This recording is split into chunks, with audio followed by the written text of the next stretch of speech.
Welcome back to my channel princess অঙ্কিতার চট। সকাল থেকে ব্লগ শুরু করা হয়নি, এখন থেকে স্টার্ট করছি। চলো, প্রচণ্ড খিদে পেয়ে গেছে।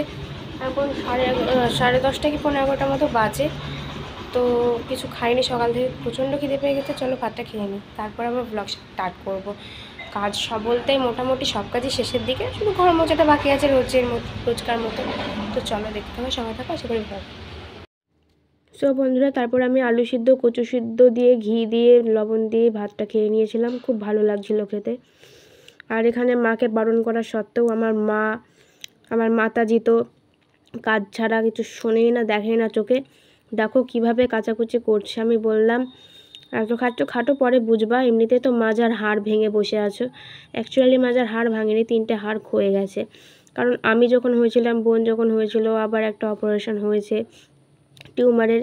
তো একটা ক্যালসিয়াম ট্যাবলেটও খাইনি, যার জন্য আজ এই অবস্থা। তোমরাই বলো, মা কথা শুনছে না, কি করি আমি। তো তারপরে চলো গোপুসোনাকে দেখে নাও তোমরা। এটা হচ্ছে সকালবেলার লুক।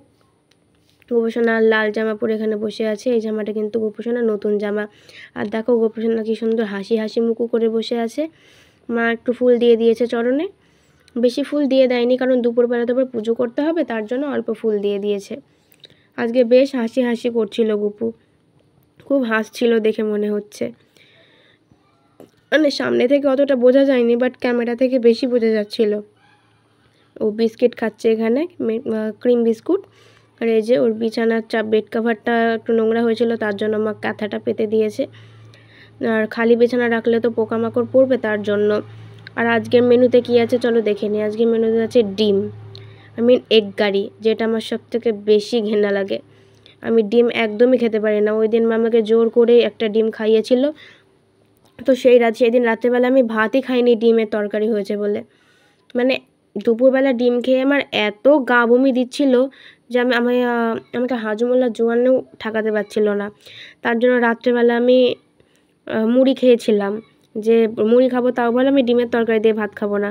ডিমের প্রতি আমার এতটা অরুচি হয়ে গেছে। আর হয়েছিল ওই যে ডাঁটার তরকারি, মিষ্টি ডাঁটা দিয়ে একটা চচ্চড়ি টাইপের, এটাও খেতে বেশ সুন্দর হয়েছিল। চলো তোমরা একবার ডিমের ঝোলের কালারটা দেখে নাও একবারে। মা এত শুকনো লঙ্কার গুঁড়ো মিশিয়েছে যে কি বলবো তোমাদের, লালে লাল।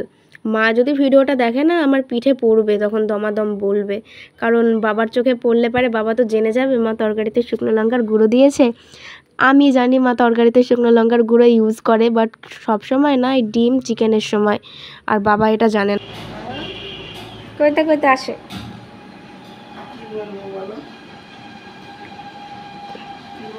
আজ দেরি হয়ে গেছে রান্না করার। বাড়ি বেটা ছেলে বাড়ি চলে এসছে, রান্না হয়নি। ঠাকুমা নিমন্ত্রণ করবো না? আমাদের এখানে পুজো হচ্ছে মন্দিরে। হ্যাঁ, আমাদের মন্দিরে পুজো, রামচন্দ্রপুর বারোয়ারি, কদমতলা বারোয়ারি মন্দির। সবার নিমন্ত্রণ, সবাই ঠাকুর দেখতে আসবেন, এমনকি নাচবে। হ্যাঁ, এখানে নাচের প্রোগ্রাম হচ্ছে, নাচ করবো, অনেক কিছু অনুষ্ঠান হবে, সবার নিমন্ত্রণ। সবাই চলে আসবে ঠাকুর দেখতে এখানে। ভীষণ হ্যাঁ, নাচতে পারি। দশমীর দিন রাত্রেবেলা একটু ফুর্তি হবে, সেটা না, কিন্তু এখানে ইয়ে হচ্ছে না, স্টেজ ফেজ কিছু হচ্ছে না। দেরি হয়ে গেছে, এখনো চান করিনি। মেনুতে কি? আজ মেনুতে অনেক কিছু। কি? আজ আছে মৃগেল মাছ বড়, তারপরে আছে বড় বান মাছ। বান মাছও? হ্যাঁ, দুটো মাছই হচ্ছে। কচুর তরকারি হচ্ছে, কচুর লতি হচ্ছে। বাবা, অনেক কিছু হচ্ছে, ওই জন্য রান্না। কেন কেউ আসছে নাকি? কেউ আসছে না, আমরাই খাবো। আমরা কি কম লোক আছে নাকি? 9 জন না 10 জন পিসিকে ধরে। তোকে দেবো আমি বললাম, কিন্তু বান মাছ তো আমি খাবোই, লুকি হোক চুরি করে হোক আমি খাবোই। আমি জানি না, আমার দেওয়ার লাগে। আমি তো জানি আমাকে কেউ দেবে না, আমি গেলেই পেয়ে যাবো। 10 জনের হিসাব করে তোর কথা বুঝি, তোকে দেবো বললাম। দেওয়া লাগবে না, আমি ঠিক পেয়ে যাবো সামনেখানে, একবারে হাজির হয়ে যাবে। অন্য মাছ খাই আর না খাই, বান মাছটা খাই। আচ্ছা, এই পর্যন্ত আজকে ছাড়ছি, ফোন ধরেছিলাম, ছাড়ছি। বাই। দেখো ঘর পুরো ক্লিন করে ফেলেছি, একদম ফর্সা ঝকঝকে করে ফেলেছি। এটা বলা ভুল, মানে ঘর বারান্দা সব একবারে মেজে ঘষে ফিটফাট করে রেখেছি, যে বিছানা তোলা সব কিছু। এই গামছাটা আমি এখনই স্নান করব তার জন্য বার করলাম, তবে সবই কমপ্লিট। এবার জাস্ট আমি স্নান করব, পুজো করব, দেন সব কমপ্লিট হয়ে যাবে। এই যে ঘরের বিছানাও কমপ্লিট। এটা হচ্ছে ক্যারি প্যাকেট, যেহেতু তোমার শাড়ি টাড়ি বিক্রি করে তার জন্য ক্যারি প্যাকেটটা আনা হয়েছে। তো চলো বন্ধুরা,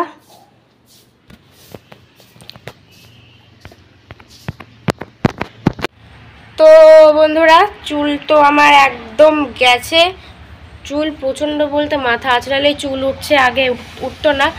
তো ভাবলাম যে তেলটা ইউজ করলাম, তেলটা তো ফুরিয়ে গেছে, অনেক দূর থেকে তেলটা আসে। তো এখন যেহেতু যোগাযোগ বন্ধ হয়ে গেছে তার জন্য একটু ডক্টর দেখিয়েছি। ডাক্তার বলল, মানে একটু পরামর্শ নিলাম, মানে সেরকম ডাক্তার না, এমনি ভালো যে তেল দেয়, গ্যারান্টি আছে, তার সাথে কথা বললাম। বললো মামাআর্থের অনিয়ন হেয়ার অয়েলটা ইউজ করে দেখতে পারো। তো আমার 2-3টে ফ্রেন্ড ওই তেলটা ইউজ করেছে এবং ভালো রেজাল্ট পেয়েছে। তো তার জন্য ভাবছি ওই তেলটা আমি নিয়ে আসবো, দেখি যদি চুল পড়া বন্ধ হয়। একদমই যে উঠে পড়ছে তা না, উঠছে, তবে ভালোই উঠছে আগের তুলনায়। তো আজকে শ্যাম্পু করবো ভাবছি, রবিবারে শ্যাম্পু করতে নেই, মাথায় খুশকি হয়, যেটা আমি জানি আর কি, সবাই বলে। তো চলো আজকে শ্যাম্পু করতেই হবে, কিছু করার নেই। তো আজকের ভিডিওটা বন্ধুরা এখানেই শেষ করছি। যদি ভালো লেগে থাকে অবশ্যই লাইক, কমেন্ট এবং সাবস্ক্রাইব, এবং বেশি বেশি করে শেয়ার কিন্তু চাই, আর কমেন্টটাও চাই। হ্যাঁ, তো চলো বন্ধুরা ভিডিওটা এখানেই শেষ করছি, দেখা হচ্ছে অন্য কোনো ভিডিওতে। সবাই ভালো থেকো, সুস্থ থেকো, টাটা।